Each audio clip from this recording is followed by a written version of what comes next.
cuestión del parto vaginal versus el nacimiento por cesárea. Sí. Eso impacta, a ver, en una vagina saludable, el 99% de las bacterias que hay son lactobacilos. Por lo tanto, es importante que el bebé pase por el canal vaginal porque arrastra esos lactobacilos y esos lactobacilos van a ingresar de a poco en el intestino. ¿Y cuál es la función de esos lactobacilos? Es un concepto químico, pero que se llama disminuir el potencial redox. Significa crearle un ambiente anaeróbico al intestino para que crezcan las bacterias anaerobias estrictas, para que crezcan las que se llaman Bifidobacterium, Fecalibacterium, Roseburia, Akkermansia. Son todas de las bacterias que son estrictamente anaeróbicas y que van a producir el ácido butírico. Por eso es importante el paso por el canal vaginal, para que lleguen los lactobacilos y los lactobacilos le preparan el terreno para las otras bacterias. Cuando el parto es por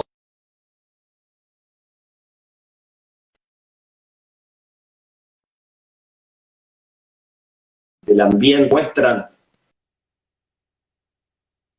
que muchas de las bacterias intestinales vienen de las bacterias que estaban en la piel que se fue descamando en la sala de partos, que están flotando en células de la piel de las personas que estaban.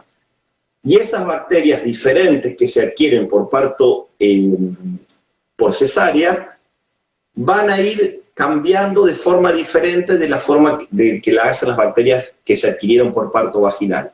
Y hay un entrenamiento del sistema inmunológico diferente.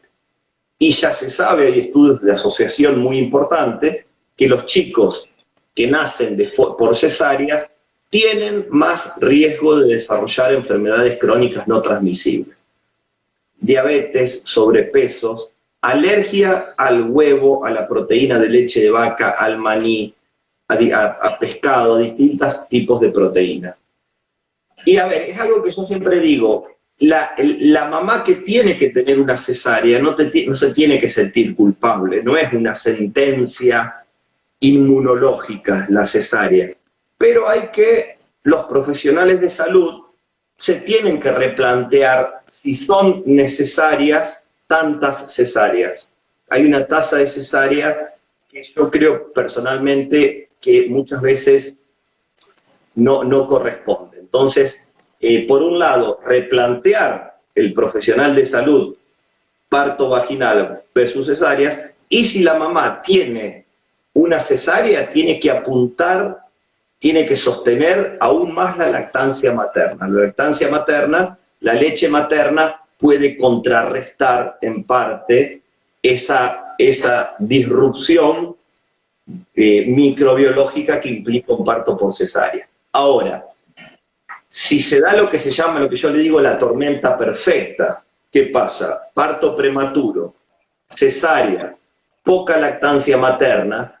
Bueno, ahí hay que estar preparado para que aparezca en algún momento alguna patología, va a haber que estar más atento, y es una forma de entender por qué suceden las cosas. ¿Por qué suceden las cosas? Hay gente que dice, mira, a mí se me dieron todos estos factores. Parto prematuro, bajo peso, cesárea, poca lactancia materna y tomé antibióticos. Y bueno, el combo perfecto. Es un combo perfecto para entender que algo va a suceder. Un terreno minado, ¿no? Llenaron de bombas el terreno y tenemos que ir.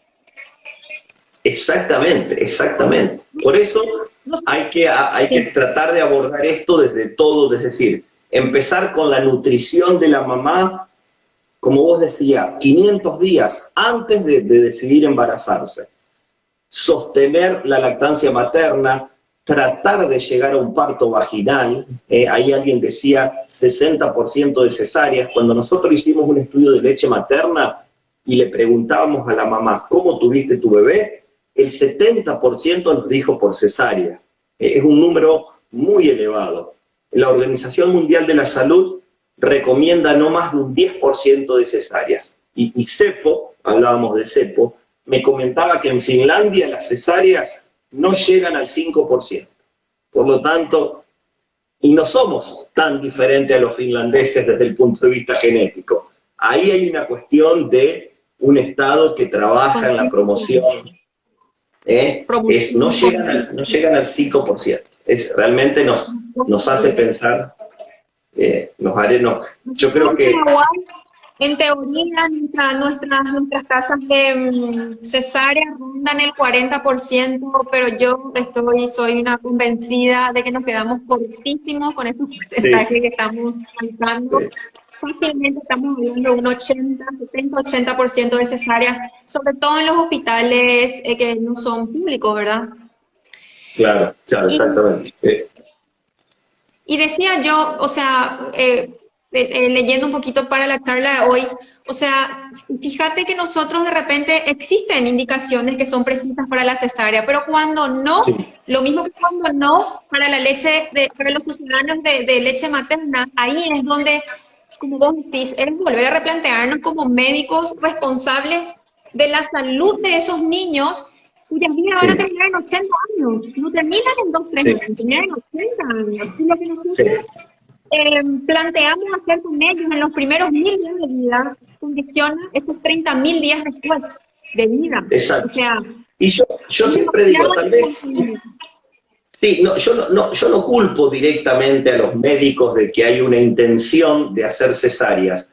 Tal vez hay un desconocimiento del beneficio para la microbiota de un parto vaginal, porque muchas veces somos de una generación que cuando fuimos a la facultad y hicimos microbiología, nos hablaban de las bacterias malas solamente, nos hablaban de estafilococo, de escherichia, de listeria, de salmonela, pero hace 20 o 30 años en las facultades no se hablaba de microbiota intestinal como se conoce hoy.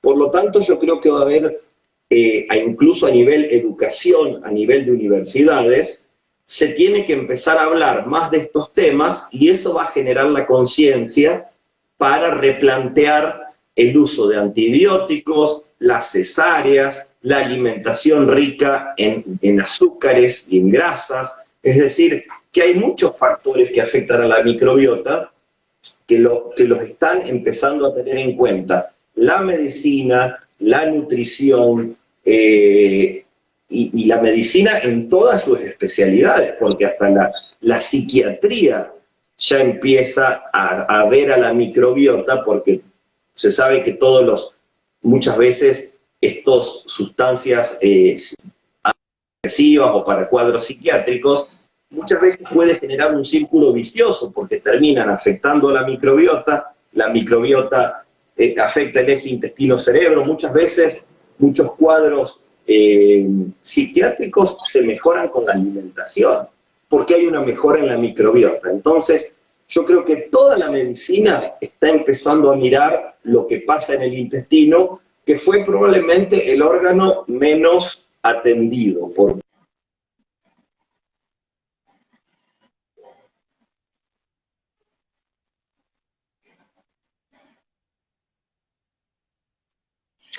Bueno, se volvió a pasar.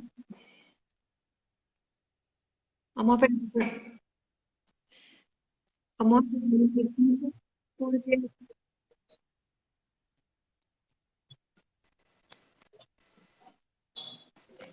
decíamos que es una cuestión de educación que poco a poco va a ir cambiando nuestras prácticas alimenticias y también las prácticas médicas. Totalmente. Hace un tiempo, ya hace como 2 años, recuerdo haber leído un estudio del doctor Boggio, Cristian, gastroenterólogo infantil, y para mí eso fue, o sea, en el discurso que llevo yo con mis pacientes dentro del consultorio, para mí es algo que no, sobre todo cuando vienen para el prenatal, que es cuando se están preparando para gestar, para el nacimiento, ¿verdad? Decía él, ellos hicieron un estudio, creo que tiene 2 partes del estudio, pero básicamente lo que decía es que medían dentro del intestino de los bebés a través de unos marcadores específicos la permeabilidad de ese intestino, ¿verdad? Entonces, ¿qué vieron ellos a través de la medición de estas moléculas químicas, digamos? Que en los primeros 3 días de vida de nacido de ese bebé, el intestino, en vez de estar así cerrado a través de sus tornillitos, que son las gut junctions, lo que hace es el intestino está así abierto. Pero ese Sí, intestino, el cuerpo es súper sabio, más sabio que nosotros, ¿verdad? Entonces, el intestino, ¿por qué está así abierto como una puerta que te dice acá, que venga lo que tenga que venir? Pero ¿qué es lo que está esperando el intestino de ese bebé en los primeros 3 días de vida? Está esperando calostro, claro, ¿verdad? exacto. Entonces, estamos hablando de un recién nacido, que como vos decías, el sistema inmunológico de ese recién nacido es todavía muy arcaico y además tiene muy pocos soldados, entonces necesita que mamá le traiga todo ese arsenal inmunológico a Exacto, través del calostro. Porque el calostro es una leche amarillenta y rica, pero por la cantidad de células inmunológicas que está trayendo al intestino del bebé. Entonces, en esos exacto, primeros 3 días, cuando tenemos calostro, el intestino del bebé está abierto para recibir eso. Después empieza a sellarse a través de las gut junctions. Y en el resto de la vida, depende de cómo encaremos nuestra nutrición, el manejo del estrés. Ya hablando en otras etapas de la vida, no solamente en ese contexto de los primeros 1000 días, ¿verdad? La sí. ingesta de antibióticos, como estás diciendo, que voy a esperar ese estudio a ver cuándo se lanza, por favor, para poder leer, porque te juro que es Es así. muy, es muy sorprendente. Y otra cuestión que también afecta mucho a la microbiota, los famosos antiácidos. En el Congreso de Microbiota de Madrid hubo una charla Los prazoles. especialmente de los homeoprazoles dedicado a el efecto de los antiácidos en la microbiota. Y se mostraba en la persona que lo expuso, que la necesidad de antiácidos en la población se ha mantenido en el tiempo, pero la cantidad de prescripciones o autoconsumo ha subido exponencialmente. Por cualquier cosa tomo un antiácido, porque me lo recomendó un amigo y no siempre por un consejo médico y por un tiempo determinado. Ese antiácido lo que hace es modificar el pH del estómago y también modifica el pH del intestino a lo largo del intestino. Muchas veces se ha visto que el sobrecrecimiento bacteriano, el famoso SIBO, se debe al consumo de antiácidos o el intestino se vuelve más susceptible a patógenos. Entonces, estas prácticas, no solo los antibióticos, no solo los antidepresivos, no solo el exceso de azúcares, también el consumo de antiácidos, tiene que ser realmente controlado por un tiempo acotado, el tiempo necesario, y uno tiene que saber que en ese periodo hay que reforzar a la microbiota que va a ser deteriorada. Hay que aumentar nuestro consumo probablemente de frutas, de verduras, de prebióticos, de probióticos, porque las intervenciones médicas son necesarias, pero sostenerla en el tiempo sin ningún monitoreo médico puede ser muy peligroso para la microbiota y tener consecuencias, a largo plazo tener consecuencias. Totalmente. Solo para cerrar la idea que te comentaba hace rato de esta cuestión de la permeabilidad del intestino, que es una permeabilidad digamos una hiperpermeabilidad intestinal fisiológica en los primeros 3 días. ¿Dónde el recién nacido está en los primeros 3 días de vida? ¿Cómo? ¿Perdón? ¿Dónde? ¿Dónde habitualmente los primeros 3 días de vida, dónde pasa el recién nacido? En los hospitales.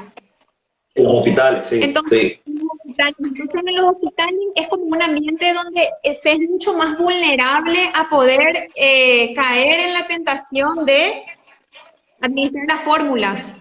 Entonces, Claro, nosotros estamos exacto. hablando de que el intestino está esperando un fluido que venga de la propia mamá y empieza a encontrarse con proteínas que son extrañas, porque por más de que sean sucedáneos y estén preparados para que tolere ese intestino, de ese recién nacido, son proteínas extrañas. Entonces, Sí. fíjate que vos, como decía hace rato, el combo perfecto para empezar a equivocarnos o tocar mal las teclas del piano, el Sí. nacimiento por cesárea es una justificación, la administración de una fórmula porque el bebé se quedó con hambre. Cuando nosotros Claro. sabemos que en los primeros 3 días de vida del calostro el volumen es muy pequeñito, pero es una bomba concentrada de proteína. Entonces, Claro. ahí ya tenemos los primeros tropezones o palos que se nos meten en la rueda como para poder fortalecer y programar ese sistema inmunológico que el niño lo va a llevar para el resto de la vida. Exactamente, sí, es muy importante la promoción de la lactancia, y aparte en ese momento también hay riesgo de la famosa colitis necrotizante, es decir, que en el intestino ingrese o algún patógeno, una Shigella, por ejemplo, que nos dé una infección sistémica. Por eso es tan importante la lactancia materna como un factor de protección, no solo la nutrición, como vos decís, sino toda la parte inmunológica y toda la parte microbiológica.